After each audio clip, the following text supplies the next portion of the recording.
Bonjour à tous, bonjour Jean-Louis. Incroyable fin de Grand Prix à Silverstone avec un Lewis Hamilton sur 3 roues à l'arrivée. Alors, qu'est-il arrivé au pneu Pirelli? Est-ce que c'est un usage trop intensif? Eh bien, c'est cela. C'est un usage trop intensif. Les écuries, c'est toujours pareil, elles veulent le meilleur.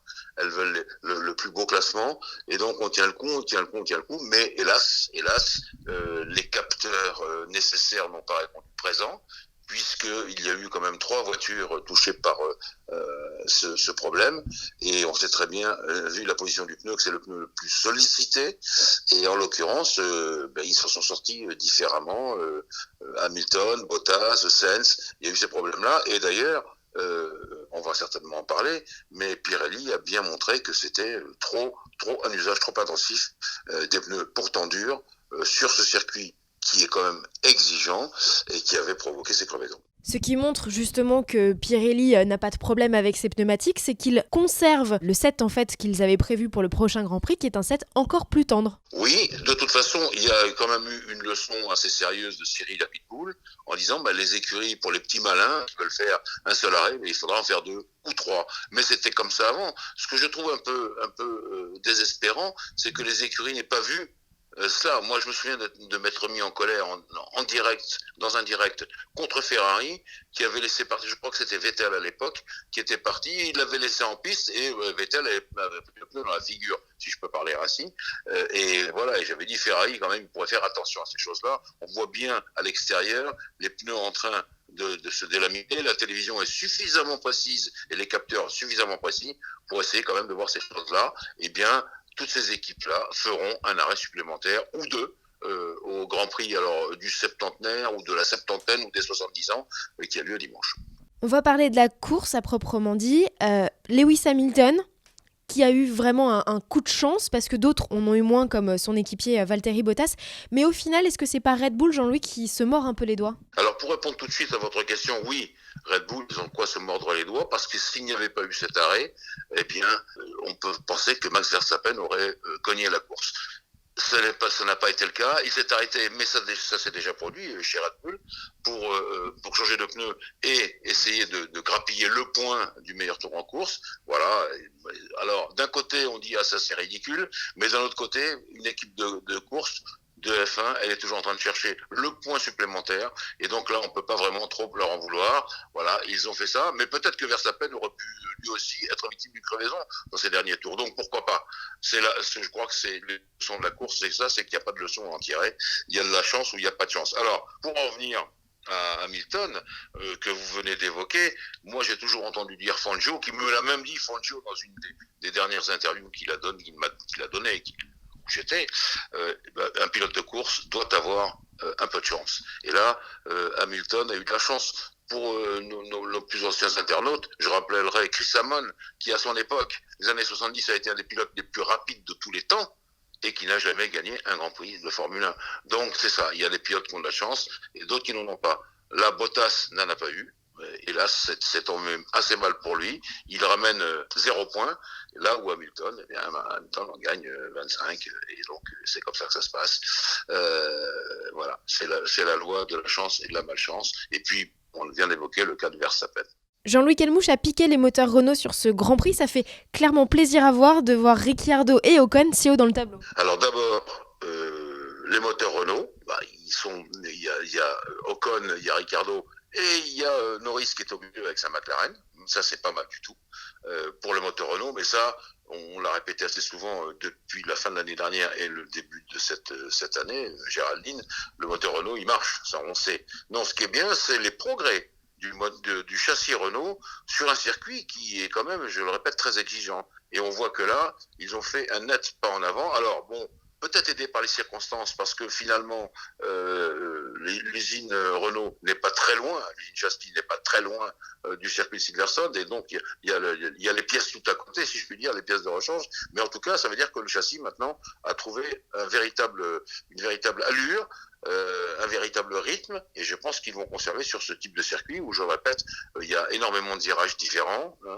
il y a des grandes courbes, des freinages, il faut énormément de tenue de route, et je pense que là, ils se sont très bien sortis. A l'inverse, Jean-Louis, c'est la débandade chez Racing Point. Est-ce qu'on peut expliquer cette contre-performance? Alors, comme vous le dites, hein, c'est une contre-performance avérée à partir de machines qui sont des copies quasiment conformes des Mercedes de l'an passé, les voitures championnes du monde, et qui ont montré sur les précédents circuits toute leur qualité. Là, je vois deux raisons, je spécule, hein, deux raisons à cette contre-performance. Un, l'absence de Checo Pérez, qui est quand même assez costaud dans la mise au point de ses voitures. Il a en tout cas montré depuis le début de la saison.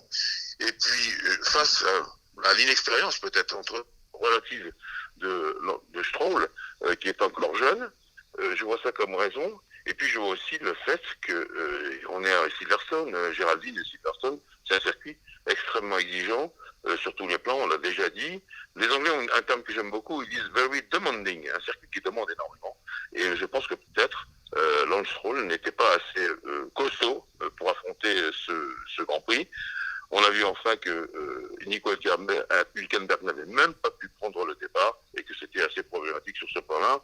La fiabilité reste encore à venir pour cette équipe qui ne sait pas tout des Mercedes de l'an passé. Du côté de chez Ferrari, Jean-Louis, on renoue avec le podium grâce à Charles Leclerc, mais concrètement, où était Sébastien Vettel sur cette course ? Eh bien, je vais vous faire ma réponse habituelle. Il n'était pas là. On se demande s'il pourrait. Mais enfin, pour Sébastien, il a eu une cascade de soucis depuis les essais libres jusqu'aux qualifications. Et je me demande si Ferrari n'est pas en train de le laisser pour compte, comme on dit, pour favoriser Charles, parce que Charles, c'est lui l'avenir, hein, c'est lui qui reste et c'est Vettel qui s'en va.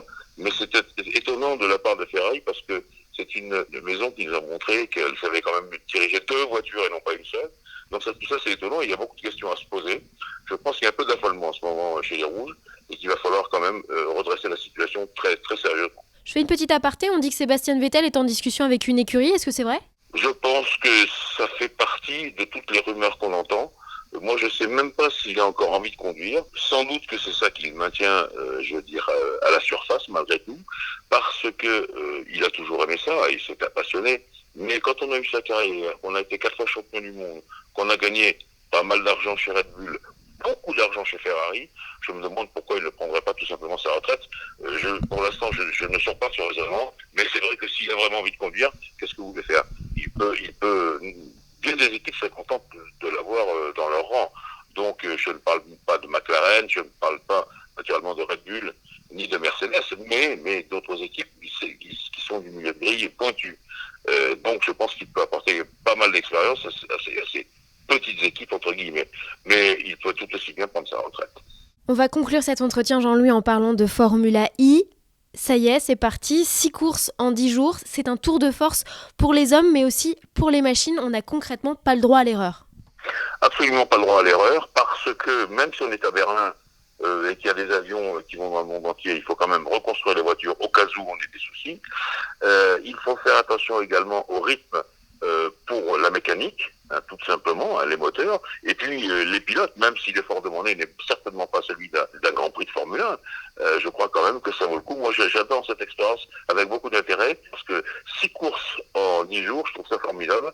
Et puis, on va quand même surveiller notre équipe préférée, allez, on peut le dire, c'est l'équipe Cheetah Itens DS, parce que c'est quand même un moteur et toute une équipe quasiment française. Et puis c'est l'équipe qui est en tête du championnat du monde avec D'Acosta et puis Yaverny. Donc on va voir, ils abordent ce marathon, on va appeler ça comme ça, en tête des deux championnats, pilotes et constructeurs. Puis on va voir ce qui va arriver à la sortie, mais c'est très intéressant de savoir que dans 10 jours, on saura qui est le champion du monde. Et est-ce que Jean-Éric Vergne pourrait attraper sa 3e couronne mondiale, selon vous ?